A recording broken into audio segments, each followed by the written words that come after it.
Mutabaruka, bringing you the latest happenings in dancehall and reggae music.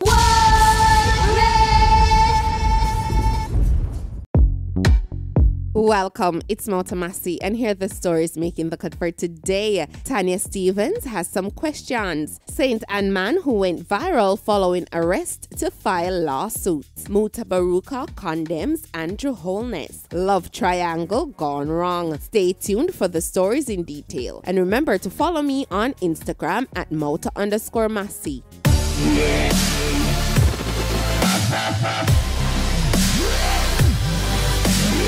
Moses, Jacob, Joshua, Elijah, Shadrach, Meshach, Abednego step through the fire. Tell me, feeling the Messiah, it's the spiritual warfare and the people need prayer. Zion is a state of mind. Hey, I find a place in I. Telling you the truth, no care if me die. United States of Africa. United States of Africa. That's one of my dreams that I hope will come to fruition when I'm alive. Yes. This song is a genuine Rastafari song. It's called Spiritual Warfare by the artist Yahyandy. Fire Pana Babylon straight. Conscious lyrics, and he has his own delivery style. I feel nostalgic listening to this song. How does it make you feel? To listen to Spiritual Warfare, please check out his Vivo or click the link in the description box below. Check him out on Instagram at Battlefield Marshall, Facebook at Yahyandy Battlefield Marshall. Make him know say no. Tanya Stevens has been very vocal during this pandemic as it relates to disenfranchising citizens of their rights, among other things.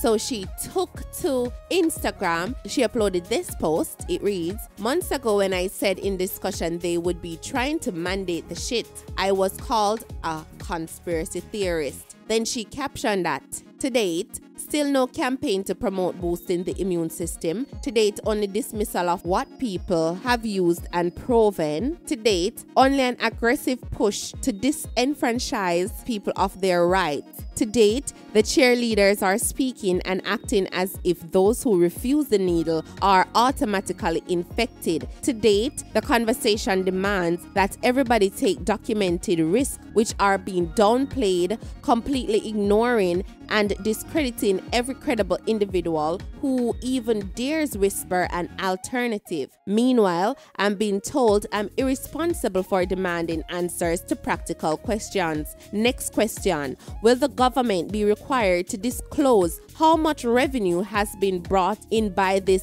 encroachment on life and livelihood? How many affiliates profit from this? What incentive is there for them to ever chart a real path back to normalcy?" Tanya is asking some riveting questions. Some questions of me wanna mind get answered as well. Like, seriously. Effective tomorrow, Tuesday, July 27, the curfew hours will be adjusted as follows. On Mondays to Saturdays, the curfew hours will be from 8 p.m. to 5 a.m. the following morning. On Sundays and public holidays, the curfew hours will be 3 p.m. to 5 a.m.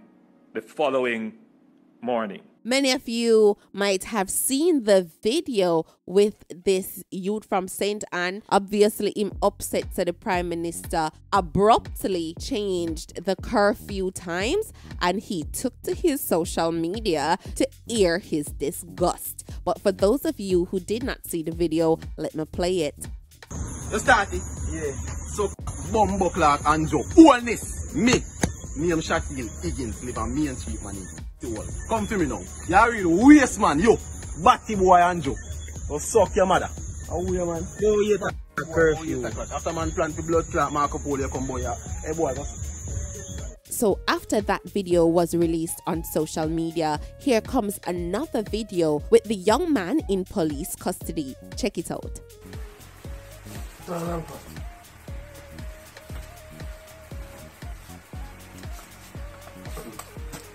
You did a drink today? I drink in boots, yo. Go ahead, Mr. Higgins. I'm really sorry. Go better than that, man. Go see like when you go into your car, man, that one and go see. I'm really sorry for the indecent language. I'm sorry for whatever I said. All those bad things, I'm sorry. So the police, I'm sorry to the police force. I'm sorry to the whole thing. After that video surfaced on the internet, trust me, a lot of persons were disgruntled, some were upset. Some did I say, yo, the boy not have no manners, him full of disrespect, so him forget what him forget. But apparently, the young man's family has hired an attorney. We saw this article in The Gleaner, and I'm going to read it for you. The St. Anne man, who was taken into custody shortly after he made remarks about Prime Minister Andrew Holness over the change in curfew hours, is being taken to sue the police and the government. Attorney at law Charles Ganga Singh made the disclosure to The Gleaner today. Among other things, the suit will be filed on the grounds of invasion of privacy and the malicious manner in which the man was taken into custody. Ganga Singh said the 24-year-old Shaquille O'Neal Higgins of Monique St. Anne and his family members have contacted him to take legal action on their behalf. Higgins was taken into custody at the Monique police station on Tuesday. Holness announced tighter COVID-19 restrictions on Monday evening. Higgins was told by cops at the station to apologize to Holness, which he did on a video which was widely circulated. The police reported that Higgins was a suspect in a case of larceny and that the video led investigators to his whereabouts. They insisted that he was arrested for that reason and not over his remarks against Holness. Ganga Singh said Higgins was released by the police yesterday without charge. He said Higgins was at his family home when the police took him into custody. The lawyer said that family members have indicated that they were embarrassed by the police's invasion of their dwelling and that they, along with Higgins, have been negatively affected by the outcome. Ganga Singh said that Higgins claims that he felt threatened and intimidated by the police's action and the fact that he had to spend time in custody. Against that background, Ganga Singh said he is now taking steps to bring a lawsuit. That's the latest development with this case, and somehow I'm glad same lawyer up still, because many of us Jamaicans, we don't know our rights and we don't know when they're being infringed upon. So we need to get lawyers involved. The amount of lawyers who graduate from Norman Manley Law School a year time, I would have swear I would have seen more lawyers online tell us what our rights are and when they're being infringed upon. Come on now, Jamaican lawyers, use up on the social media, educate the masses, please. Everything have to be money for no pro bono again, no responsibility as a patriot to ensure that the citizens know their rights. Come on, and use up on the social media. Me alone feel so talk truth. So this is what Mutabaruka had to say about the entire situation. Check it out. It's kind of distasteful. I tell the Prime Minister that. Where the brethren them say, it's distasteful, but it's not a crime. It's not a crime. It's distasteful, but it's not a crime. And you can't check now if you say, or you have your guys them on the road. I go on like say people can't say what them I say. If you come tell man say no, they must apologize in front of camera like how them did say it. When the thought and the thinking and the understanding that these youth have, no care what apology that them give, it is not as forceful, as vigorous as them a vent them frustration against this Prime Minister. They must say this Prime Minister is causing a lot of pain and anger. And now we can even say even death amongst the population. So Mr. Prime Minister, now known as PC, you check it? Because I check it, and all the people check it. I don't know why you shouldn't check it, because you are the Prime Minister. There's a book named by an African man named Chino Achebe, named Things Fall Apart. I can, from where I am sitting, I can clearly see that things are falling apart in Jamaica. We know it fall apart all over the place, you know, but me talk about Jamaica specifically. Things is falling apart in Jamaica. And everybody is looking on this Prime Minister. And when you hear them cussing, I don't know if you hear it, Mr. Prime Minister, but I hear it. When you hear the people, them are cuss. Them not cussing nobody else but the Prime Minister. That is what them are say. Them call him, them all sort of name. Even me have a name for him. And now we have another name for him, PC.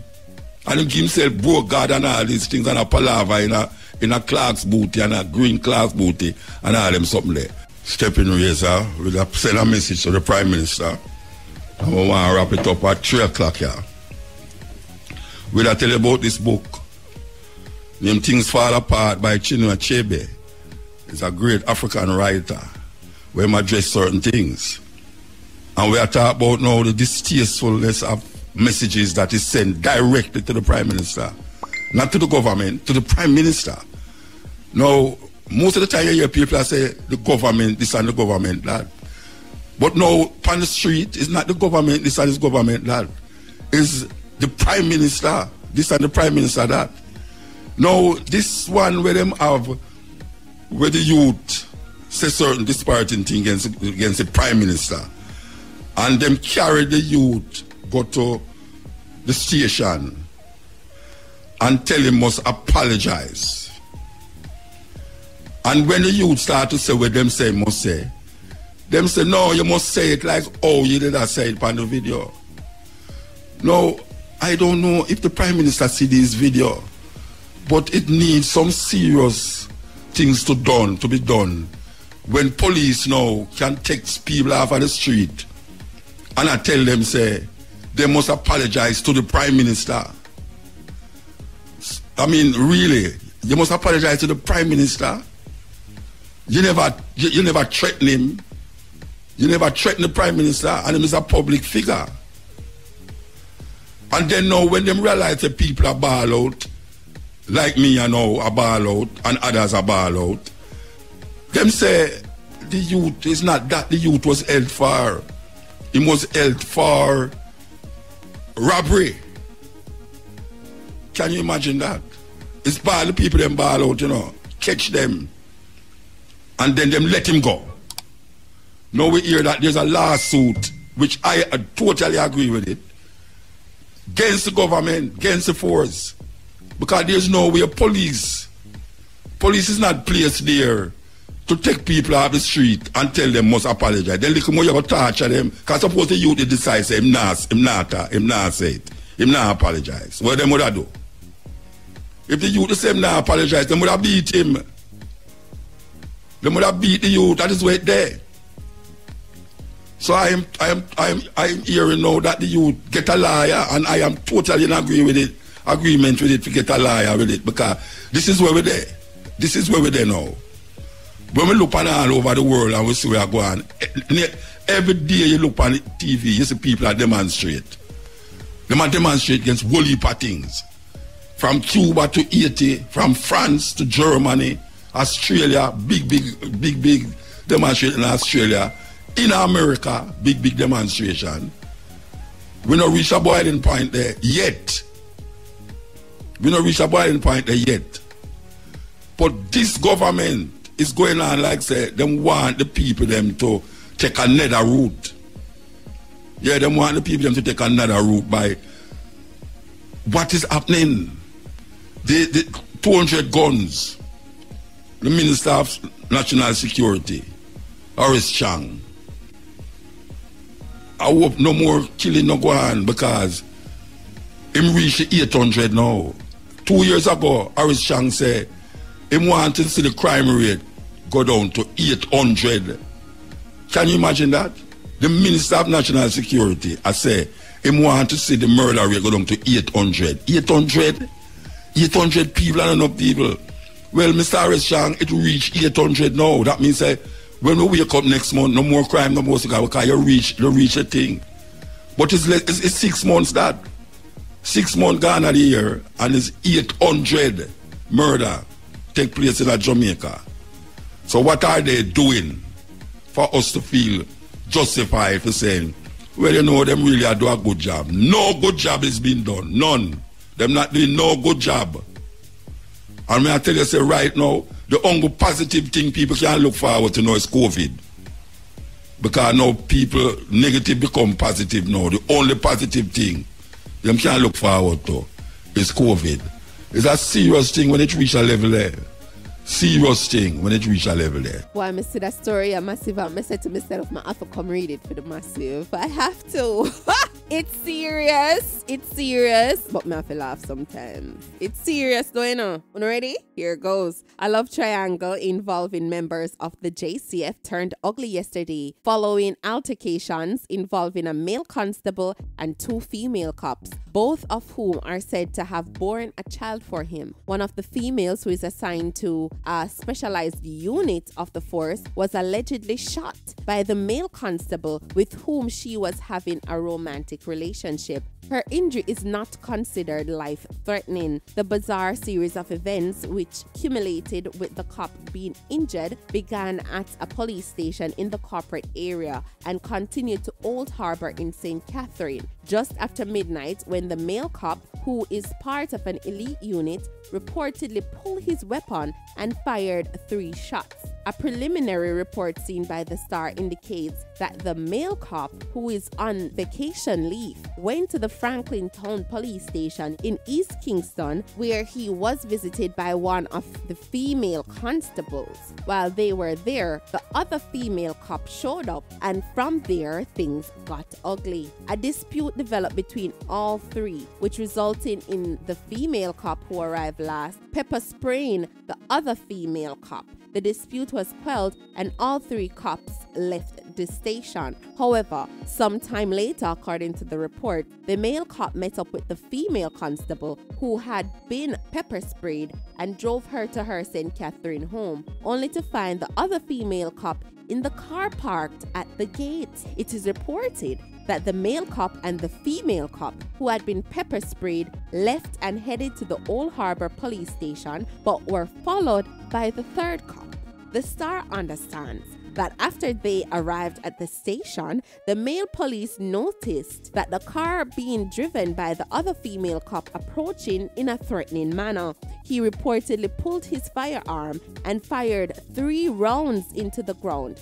The female cop, who was driving the car towards him, reportedly brought the vehicle to a stop and then said that she was hurt. She later drove to the Spanish Town Hospital for treatment. The Independent Commission of Investigations has launched a probe into the incident.